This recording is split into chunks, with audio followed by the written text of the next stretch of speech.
Hello dear students, आप सभी का आपके अपने YouTube channel Mukesh Sharma science class 10th में पुनः स्वागत है। आज हम आपको बताएंगे तत्वों का आवर्ती वर्गीकरण, जो अध्याय 7 की चौथी वीडियो है। देखिए, सबसे पहले हम समझने का प्रयास करेंगे वर्गीकरण यानी क्लासिफिकेशन क्या होता है। वर्गीकरण, क्लासिफिकेशन, जीव जंतुओं, पेड़ पौधों, तत्वों आदि को उनमें पाई जाने वाली समानताओं, असमानताओं, विशेषताओं आदि के आधार पर वर्ग या समूहों में रखना ही वर्गीकरण कहलाता है। जीव जंतु संख्या में लाखों जातियों के हैं, पेड़ पौधे लाखों जातियों के हैं, तत्व बहुत सारे हैं। इन सभी को अलग अलग समझना, अलग अलग पढ़ना काफी मुश्किल कार्य है। इस कार्य को आसान बनाने के लिए हम इनको इनमें पाई जाने वाली विशेषताओं के आधार पर, समानताओं और असमानताओं के आधार पर वर्गों में विभाजित कर लेते हैं, समूहों में बांट लेते हैं। इसे ही वर्गीकरण यानी क्लासिफिकेशन कहते हैं। तो वर्गीकरण क्या है? बहुत आसान है।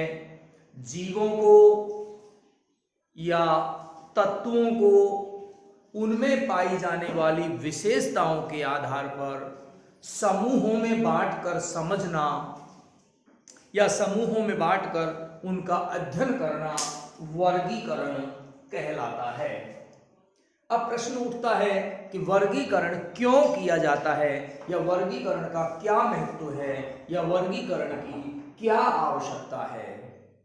तो पॉइंट वाइज आप देखें, पहला कारण जिसकी वजह से हम वर्गीकरण करते हैं, वर्गीकरण के द्वारा आंकड़ों, जो कि बहुत सारे होते हैं, ये आंकड़े जीव जंतुओं के भी हो सकते हैं, ये आंकड़े पेड़ पौधों के भी हो सकते हैं, ये आंकड़े तत्वों के भी हो सकते हैं।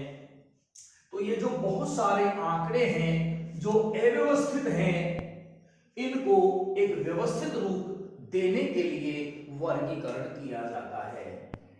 तो वर्गीकरण का पहला उद्देश्य या वर्गीकरण करने का जो मूल कारण है वो है अव्यवस्थित आंकड़ों को व्यवस्थित रूप देना। दूसरा, वर्गीकरण के द्वारा आंकड़ों को सरल रूप दिया जा सकता है, यानी उनको समझने में सुविधा हो जाती है। तीसरा कारण, आंकड़ों की तुलना करना आसान हो जाता है। और चौथा, आंकड़ों को सुविधापूर्वक पढ़ा जा सकता है, समझा जा सकता है, उनका अध्ययन किया जा सकता है। सभी नोट करें। सबसे पहले वर्गीकरण क्या है, हेडिंग लगा लें या प्रश्न के रूप में लिख लें, वर्गीकरण क्या है, और नोट करें सभी। जीव जंतुओं, पेड़ पौधों, तत्वों आदि को उनमें पाई जाने वाली समानताओं व असमानताओं के आधार पर वर्गों या समूहों में रखना वर्गीकरण कहलाता है।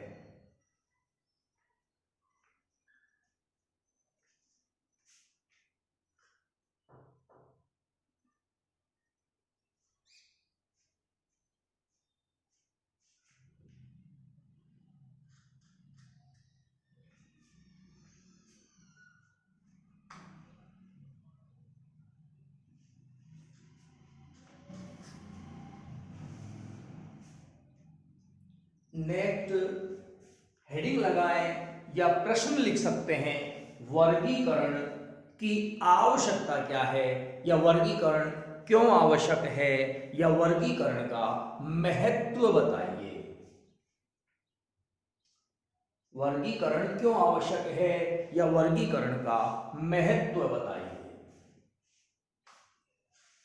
सभी नोट करें।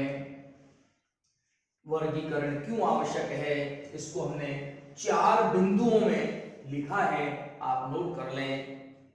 वर्गीकरण की आवश्यकता या वर्गीकरण का पहला महत्व, वर्गीकरण के द्वारा आंकड़ों का जो अव्यवस्थित विशाल ढेर होता है उसे हम एक व्यवस्थित रूप, सेटल्ड पोजीशन दे सकते हैं।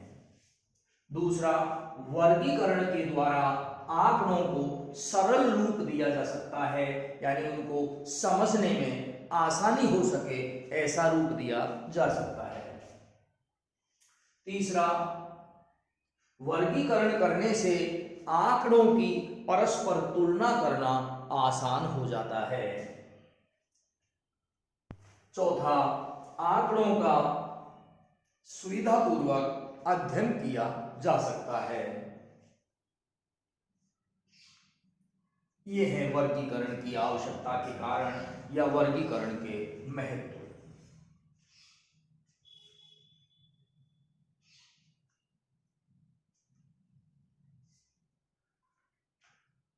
नोट करते जाएं। देखिए, एक दुकानदार भी आपने देखा होगा अपनी दुकान में रखी सभी वस्तुओं को वर्गीकृत करके रखता है। अलग अलग अलमारियों में अलग अलग स्थानों पर वो अलग अलग प्रकार की सामग्री रखता है। जैसे एक खाने में या एक अलमारी में वो साबुन रखता है, तो दूसरी एक अलमारी में ड्राई फ्रूट्स रखता है, तो एक अलग से अलमारी में मीठी सामग्री रखता है, तो एक अलग से अलमारी में मसाले रखता है। तो इस तरीके से वो वर्गीकृत करके सामग्री को रखता है। जैसे ही ग्राहक आता है तो वो जिस वस्तु को मांगता है तुरंत वो उसके दिमाग में इमेज बन जाती है कि वो वस्तु कहाँ पर रखी है, क्योंकि उसने वर्गीकरण किया हुआ है। तो सीधा वो अपना हाथ उसी अलमारी में डालता है, वस्तु को निकालता है और ग्राहक को दे देता है। तो कार्य बड़ा आसानी से हो जाता है। अब विचार करें, यदि उसने ऐसा नहीं किया, वर्गीकृत नहीं किया, तो दुकान में सामान को ढूंढने में ही उसे बहुत समय खर्च हो जाएगा। तब तक दूसरा ग्राहक इंतजार करके चला जाएगा। तो इस छोटे से उदाहरण से आप वर्गीकरण के महत्व को समझ सकते हैं। इसके बाद नेक्स्ट टॉपिक है आपका तत्वों का आवर्ती वर्गीकरण। तो देखिए, प्रारंभ में सन 1800 तक केवल 31 तत्व हमारी जानकारी में थे, इसलिए वर्गीकरण करना कोई बहुत आवश्यक नहीं था, क्योंकि संख्या में ये 31 ही थे। परंतु जैसे जैसे समय गुजरता गया, वैज्ञानिकों के द्वारा नए नए तत्वों की खोज की गई। अब जैसे जैसे तत्वों की संख्या बढ़ती गई, इनका वर्गीकरण करना आवश्यक हो गया, ताकि इनको आसानी से समझा जा सके, इनके गुणधर्मों का अध्ययन किया जा सके। तो सन 1800 तक ज्ञात तत्वों की संख्या 31 थी। 1865 में ये संख्या बढ़ करके 63 के लगभग हो गई, और वर्तमान में ज्ञात तत्वों की संख्या 119 के लगभग है।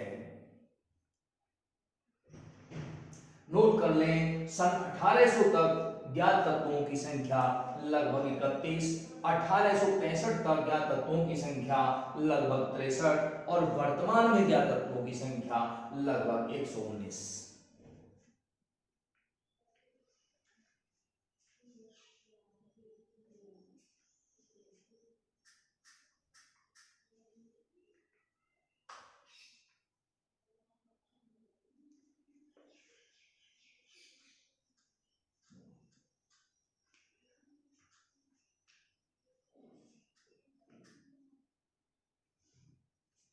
सन 1800 तक ज्ञात तत्वों की संख्या 31 सन 1865 में ज्ञात तत्वों की संख्या हो गई 63 और वर्तमान में ज्ञात तत्वों की संख्या 119 है।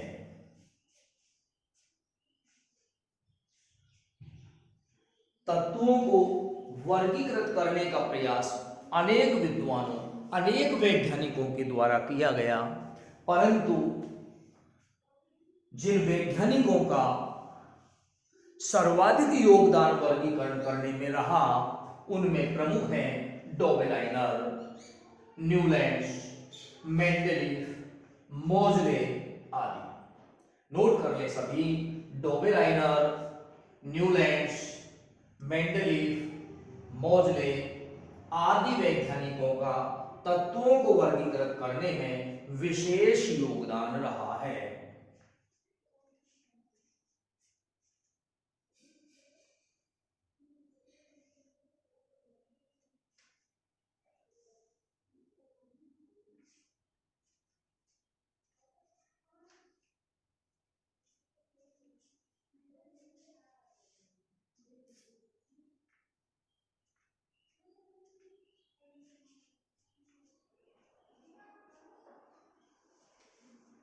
और अब हेडिंग लगाए सभी,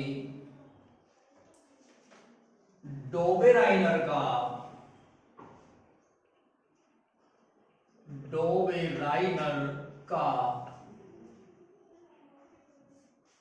तत्वों का आवर्ती वर्गीकरण।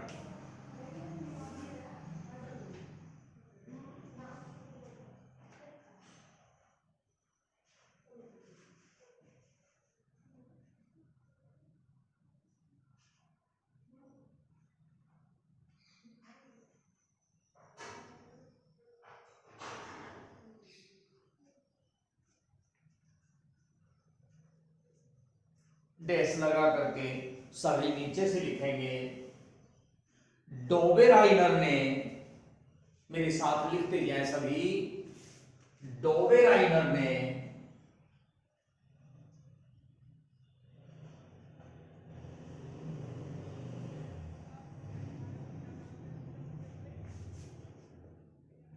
समान गुणधर्मों वाले, डोबेलाइनर ने समान गुणधर्मों वाले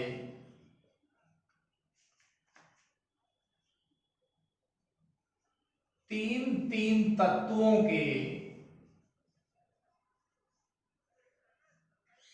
समूह बनाए, जिन्हें डोबेलाइनर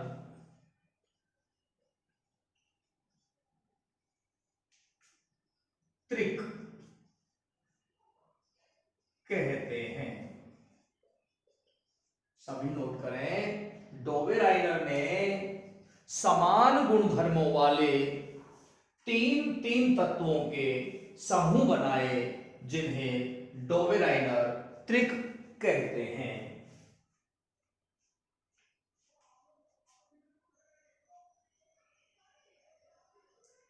डोबेलाइनर के अनुसार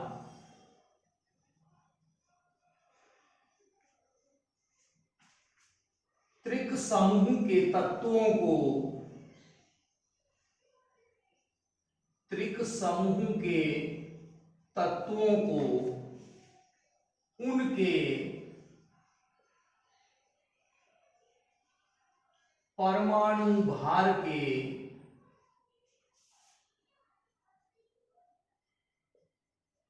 आरोही यानी बढ़ते हुए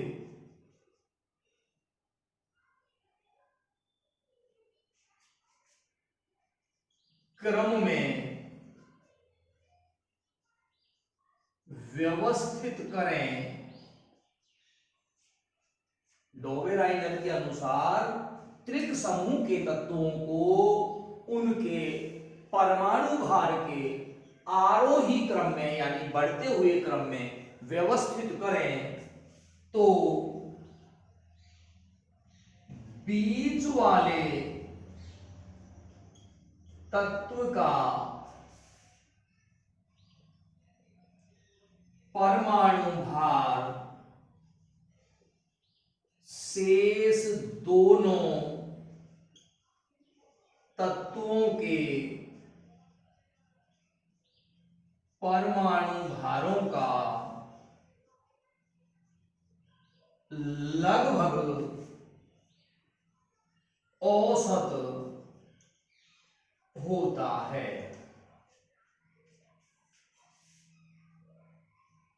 यही डोबेराइनर का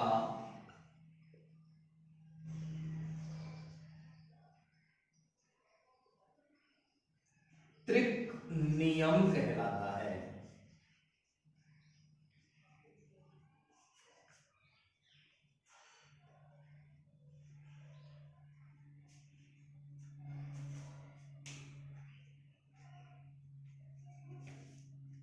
तत्वों को वर्गीकृत करने का प्रयास अनेक विद्वानों, अनेक वैज्ञानिकों के द्वारा किया गया, परंतु मुख्य योगदान की बात करें तो सबसे पहले डोबेराइनर का नाम लिया जाता है।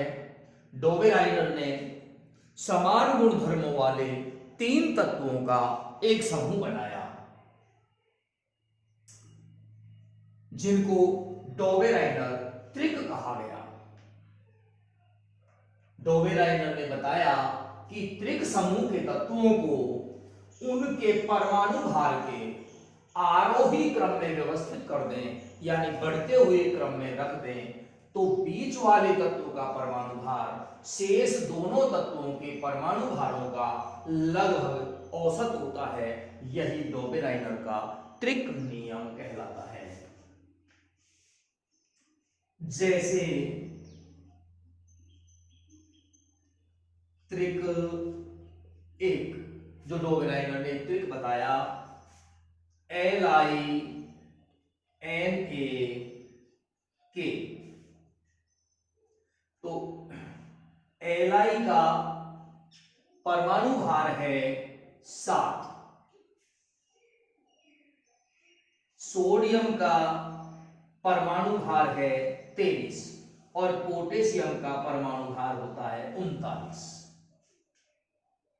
तो पहले लिथियम को रखा उन्होंने, फिर सोडियम को रखा और फिर पोटेशियम को रखा, LiNaK।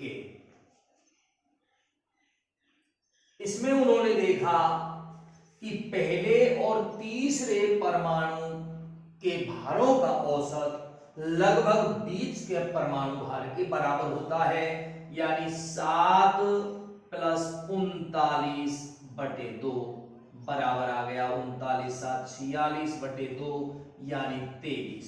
और बीच वाले परमाणु का भार 23 के लगभग ही है, यानी डोबेराइनर का त्रिक नियम सही साबित होता है।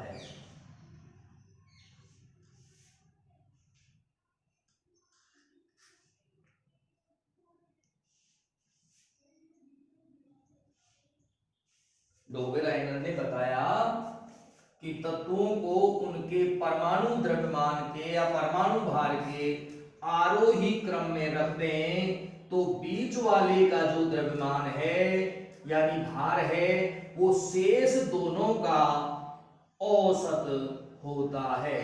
जैसे एक त्रिक बताया उन्होंने LiNaK, इसमें पहले का परमाणु भार 7 और तीसरे का 39। अब औसत निकालेंगे तो ये आ जाएगा 23 और 23 ही बीच के तत्वों का परमाणु भार है।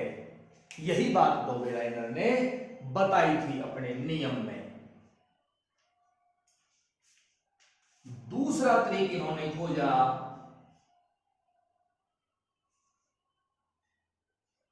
Cl Br I, chlorine bromine iodine, chlorine bromine iodine.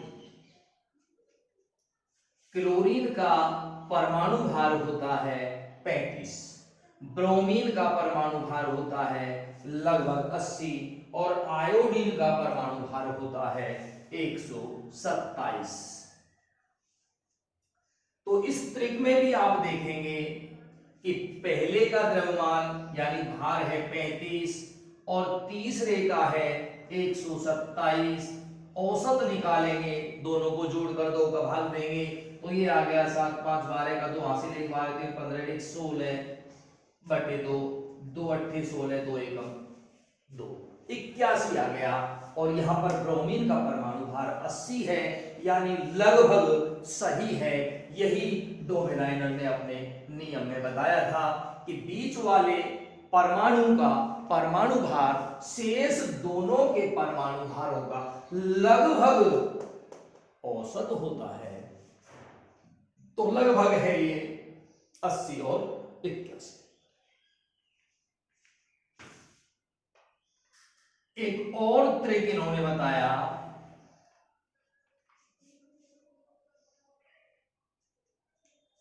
CaSrBa, calcium strontium barium. Calcium strontium और बेरियम। तो कैल्शियम का परमाणु भार होता है 40 और स्ट्रांसियम का परमाणु भार होता है 88। कैल्शियम का 40, स्ट्रांसियम का 88 और बेरियम का परमाणु भार होता है 137।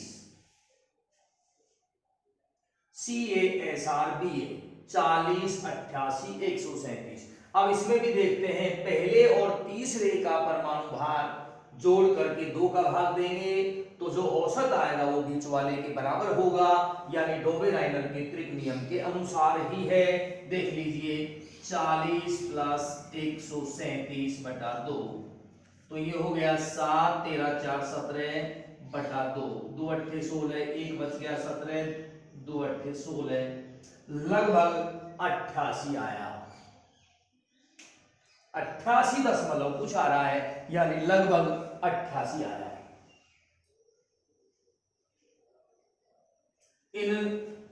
ये जो डोवेराइनर ने ट्रिक खोजे इनको आप एक ट्रिक से भी याद कर सकते हैं।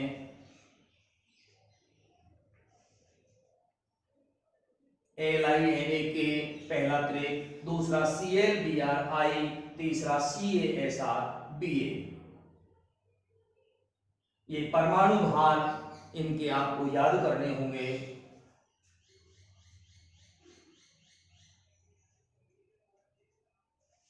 अब इनको याद करने की ट्रिक, Li इससे आपने बना दिया लीला,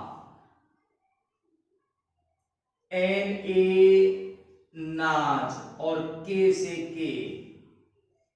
लीला नाच के। ClBrI, Cl का मतलब कर देते हैं अपन कल, Br का मतलब कर देते हैं बार और ये I, लीला नाच के कल बाहर आई। Ca से लिख देते हैं कई और Sr से लिख देते हैं से और Ba से लिख देते हैं बताएं। तो ये ट्रिक हो गई याद करने की कि लीला नाच के कल बाहर आई कैसे बताएं।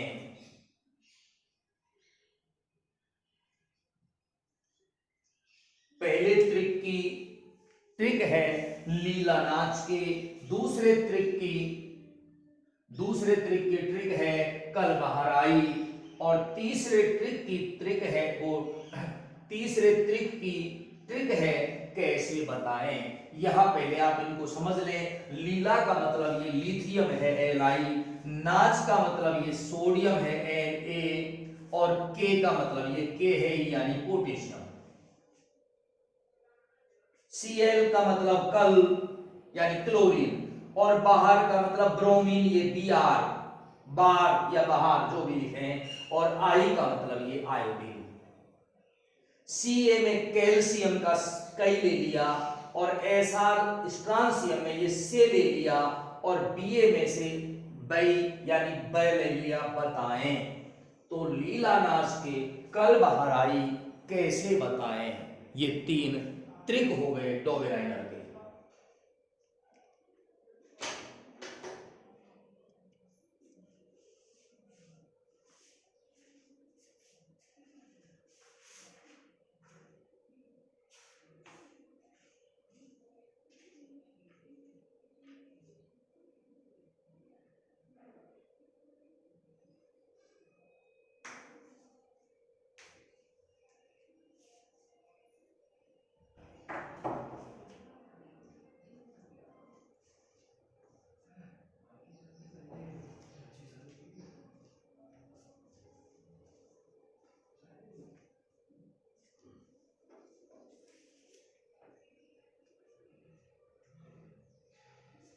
हाँ जी, तो प्रिय बच्चों, बहुत ही आसान टॉपिक आप पढ़ रहे हैं और परीक्षा की दृष्टि से बहुत महत्वपूर्ण टॉपिक आप पढ़ रहे हैं। डोबेराइनर का त्रिक नियम बताइए, या आपसे ये जो 3 त्रिक हैं इनमें से कोई एक त्रिक या 2 त्रिक या 3 त्रिक पूछे जा सकते हैं। इनके परमाणु भार भी आपको याद होने चाहिए। तो डोबेराइनर का वर्गीकरण आपने समझा। डोबेराइनर ने समान गुणधर्मों वाले 3 तत्वों का एक समूह बनाया। कितने तत्वों का? 3 तत्वों का एक समूह बनाया। और 3 तत्व जो समूह में रखे गए उनके गुणधर्म क्या थे? समान। तो 3 समान गुणधर्मों वाले तत्वों का एक समूह बनाया जिसको त्रिक कहा। और त्रिक समूह के तत्वों को उन्होंने परमाणु भार के आरोही क्रम में रखने की बात कही और कहा कि जब इनको आरोही क्रम में रखते हैं तो बीच वाले परमाणु का परमाणु भार शेष दोनों का यानी पहले और तीसरे के परमाणु भारों का औसत होता है। औसत का मतलब आप जानते हैं राशियों का योग बटे राशियों की संख्या। तो पहले और तीसरे का औसत निकालना है तो दोनों को जोड़ के 2 का भाग दे देंगे। तो ये डोबेराइनर के ट्रिक हैं। इनको याद करने की ट्रिक भी हमने बताई है। LINA के लीला नाच के कल बाहर आई CLBRI और CSRBA को कैसे बताएं। लीला नाच के कल बाहर आई कैसे बताएं। सब ने नोट कर लिया होगा। अब आप नीचे से लिखें।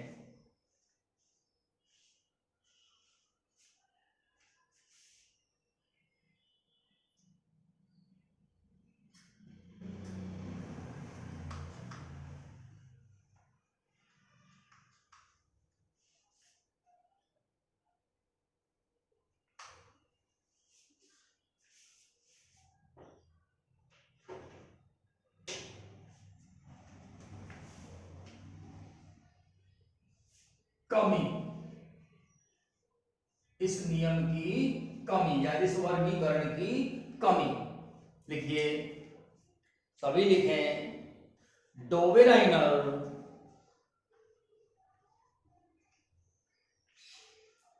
केवल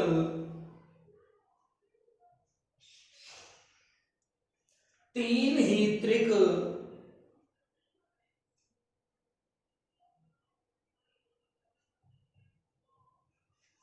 खोज पाए।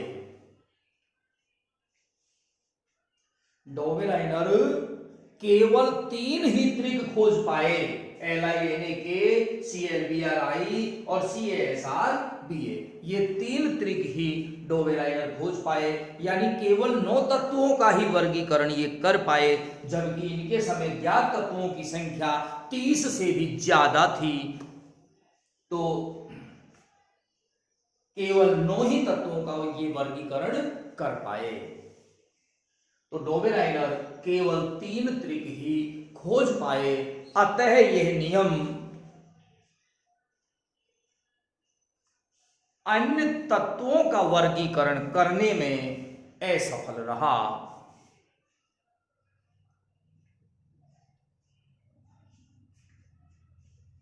अतः यह नियम अन्य तत्वों का वर्गीकरण करने में असफल रहा।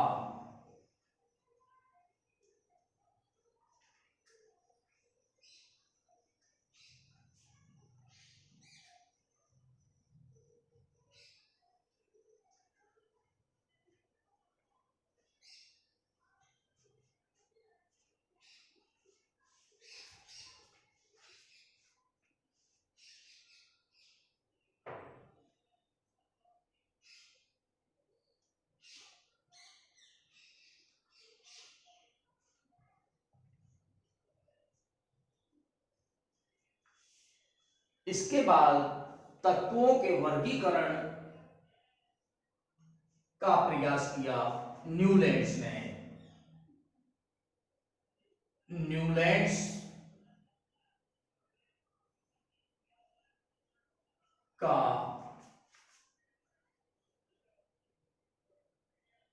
तत्वों का वर्गीकरण।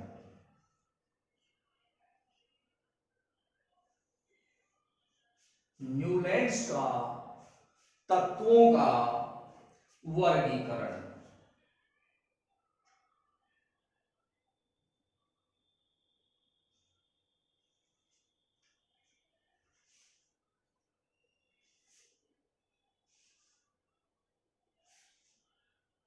नोट करें, अंग्रेज रसायन शास्त्री,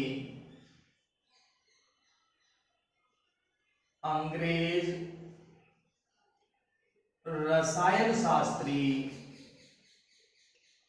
जॉन न्यूलैंड्स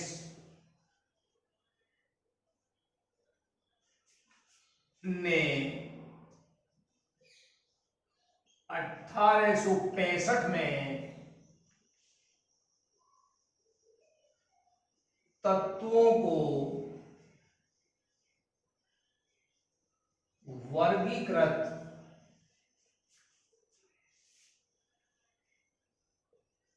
करने का प्रयास किया।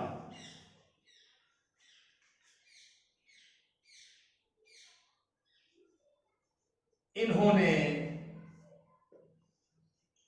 एक नियम दिया जिसे न्यूलैंड्स का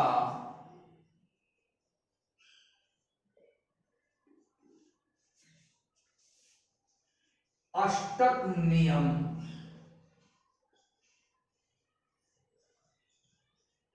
कहते हैं।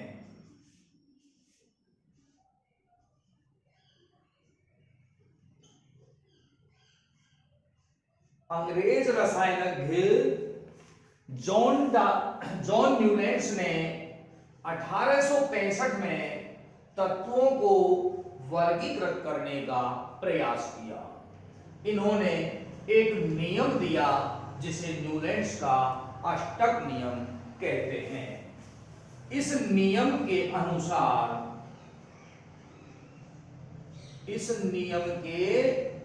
अनुसार तत्वों को उनके परमाणु भार के आरोही क्रम में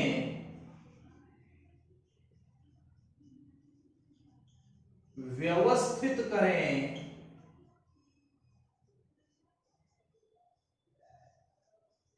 तो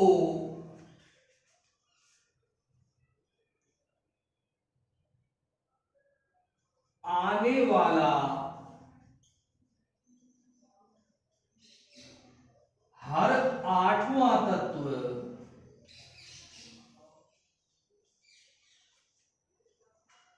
गुणधर्म में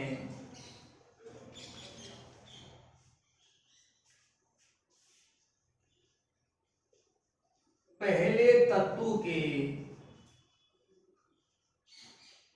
समान होता है।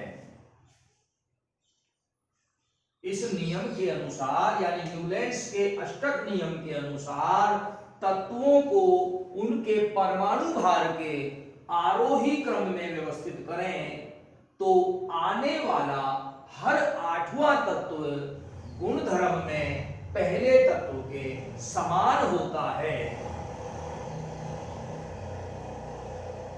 न्यूलैंड्स ने इसकी तुलना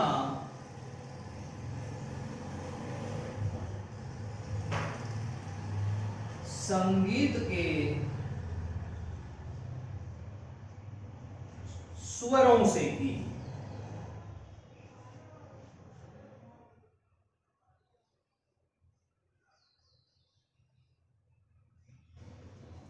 जैसे हर 8वां स्वर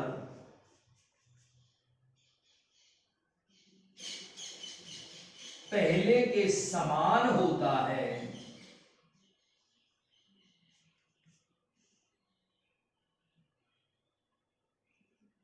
इसी प्रकार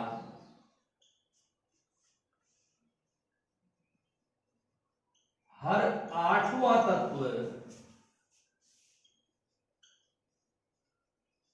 गुणधर्म में पहले के समान होता है। जैसे संगीत के सुर हैं सा, रे, 1 2 3 4 5 6 7 8। तो पहला है ये सा, दूसरा रे, तीसरा गा, चौथा मा, पांचवा सारे गा मा पा, धा, नी। अब 8वां वापस कौन सा आ गया? सा। पहला कौन सा था? सा। तो 8वें का गुणधर्म पहले के समान है। जैसे 8वां स्वर पहले स्वर के समान है, ऐसे ही 8वां तत्व पहले तत्व के समान गुणधर्मों वाला होता है, बशर्ते कि उनको उनके परमाणु भार के आरोही क्रम में रखा जाए।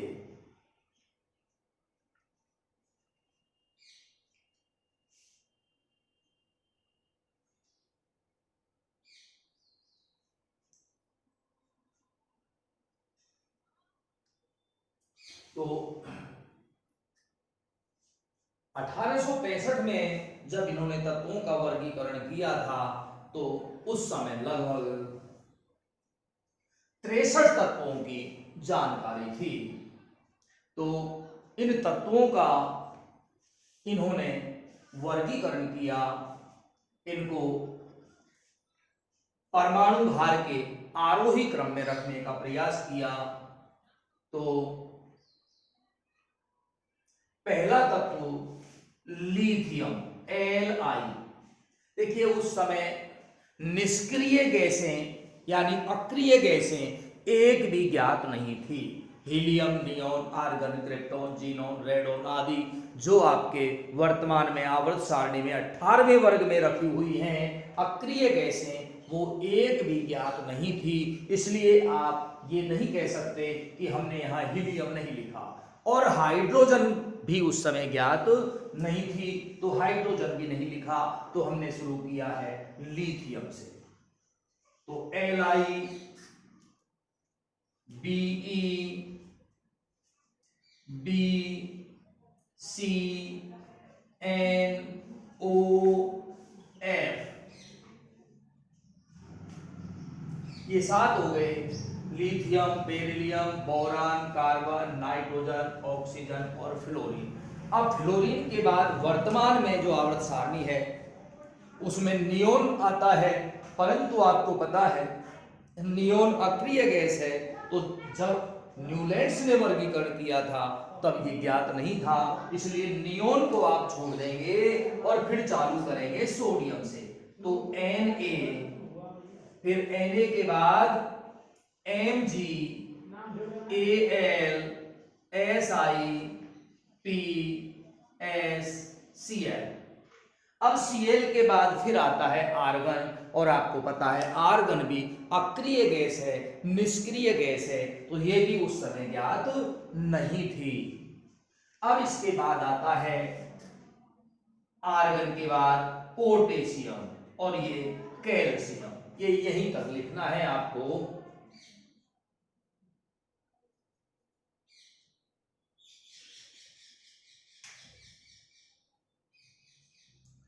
ये परमाणु भार के आरोही क्रम में लिखे हैं। लिथियम का परमाणु भार 7 है, बेरिलियम का परमाणु भार 9 है, बोरान का 11 है, कार्बन का 12 है, नाइट्रोजन का 14 है, ऑक्सीजन का 16 है, और फ्लोरीन का 19 है। परमाणु भार के बढ़ते हुए क्रम में लिखे हैं, सोडियम का 23 है, मैग्नीशियम का 24 है, एल्यूमिनियम का 27 है और सिलिकॉन का 28 है, फास्फोरस का 31 है, सल्फर का 32 है, क्लोरीन का 35 है, पोटेशियम का 39 है, कैल्शियम का 40 है। तो परमाणु भार के आरोही क्रम में हमने ये रखे हैं।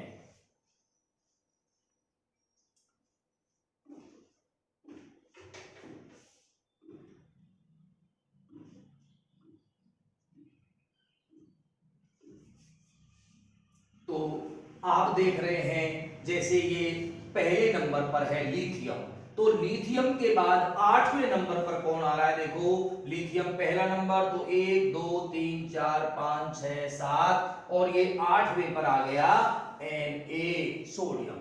तो 8वें का गुणधर्म पहले के समान होता है, इसका मतलब सोडियम का गुणधर्म लिथियम के समान होना चाहिए और होता भी है, इसलिए न्यूलैंड्स का अष्टक नियम ठीक है, सटीक बैठता है यहां पर। अब सोडियम के बाद फिर 8वां तत्व जो है वो पोटेशियम आता है। काउंट करके देख लें, सोडियम पहला, दूसरा, तीसरा, चौथा, 5वां, छठा, 7वां और ये पोटेशियम 8वां। तो सोडियम के बाद 8वां पोटेशियम है। क्योंकि ये तीनों पहला, 8वां फिर 8वां है, तो इनके गुणधर्म तीनों के समान हैं, यानी समान गुणधर्मों वाले तत्व एक समूह में आ गए। अगर बेरिलियम की बात करें तो बेरिलियम के बाद 8वां कौन सा है? मैग्नीशियम। काउंट करके देख लें, बेरिलियम पहला है तो 1 2 3 4 5 6 7 और ये मैग्नीशियम 8। तो बेरिलियम और मैग्नीशियम के गुणधर्म समान होते हैं। बोरान के बाद 8वां एल्यूमिनियम आता है, गुणधर्म समान होते हैं। कार्बन के बाद सिलिकॉन आता है 8वां, गुणधर्म समान होते हैं। नाइट्रोजन के बाद 8वां फास्फोरस आता है, गुणधर्म समान होते हैं। कहने का मतलब जैसे संगीत में हर 8वां स्वर पहले के समान होता है, ठीक उसी प्रकार तत्वों को यदि उनके परमाणु भार के आरोही क्रम में रख दें तो हर 8वें तत्व के गुणधर्म पहले तत्व के समान होते हैं। यही न्यूलैंड्स का अष्टक नियम है। सभी नोट कर लें।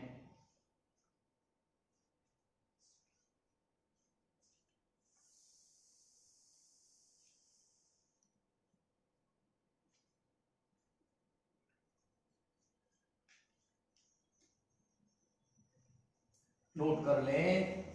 और हमने आज जो आपको बताया है वो एक तो सबसे पहले हमने वर्गीकरण बताया था, तत्वों को उनमें पाई जाने वाली समानताओं और असमानताओं के आधार पर समूह बना करके बांटना ही वर्गीकरण कहलाता है।